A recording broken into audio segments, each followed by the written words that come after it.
Survei Poltreking, Prabowo unggul head-to-head lawan Anies dan Ganjar. Jakarta, Lembaga Survei Poltreking Indonesia juga merilis survei head-to-head calon presiden pemilu 2024 di Provinsi Jawa Barat. Survei menunjukkan bakal capres Koalisi Indonesia Maju Prabowo Subianto unggul jauh dari dua kandidat bakal capres lainnya. Survei tersebut digelar pada 25 September hingga 1 Oktober 2023 dengan melibatkan 1.000 responden yang dipilih dengan metode Stratified Multistage Random Sampling. Para responden merupakan warga Jawa Barat dengan kriteria sudah di atas 17 tahun dan sudah mempunyai hak memilih. Survei dilakukan dengan metode wawancara melibatkan surveyor terlatih. Adapun margin of error survei kurang lebih 3,1% dengan tingkat kepercayaan 95%.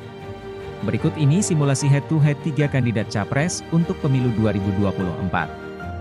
Simulasi 1. Anies 32,5%, Ganjar 30,9%, tidak tahu, tidak jelas 36,6%.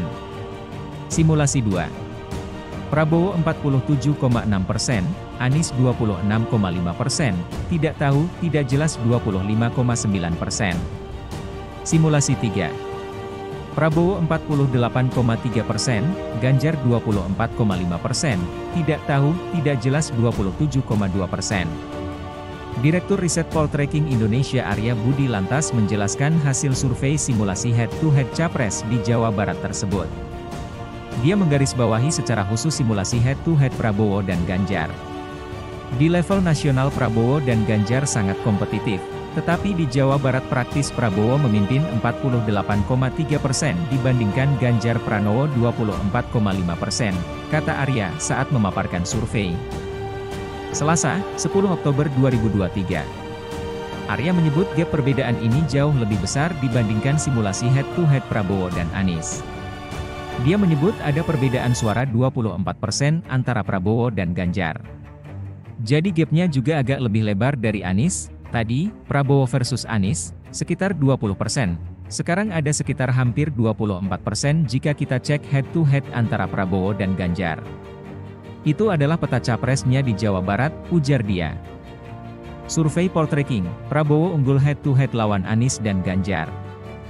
Jakarta, Lembaga Survei Poltreking Indonesia juga merilis survei head-to-head calon presiden pemilu 2024 di Provinsi Jawa Barat. Survei menunjukkan bakal capres Koalisi Indonesia Maju Prabowo Subianto unggul jauh dari dua kandidat bakal capres lainnya. Survei tersebut digelar pada 25 September hingga 1 Oktober 2023 dengan melibatkan 1.000 responden yang dipilih dengan metode Stratified Multistage Random Sampling. Para responden merupakan warga Jawa Barat dengan kriteria sudah di atas 17 tahun dan sudah mempunyai hak memilih. Survei dilakukan dengan metode wawancara melibatkan surveyor terlatih. Adapun margin of error survei kurang lebih 3,1% dengan tingkat kepercayaan 95%. Berikut ini simulasi head-to-head 3 kandidat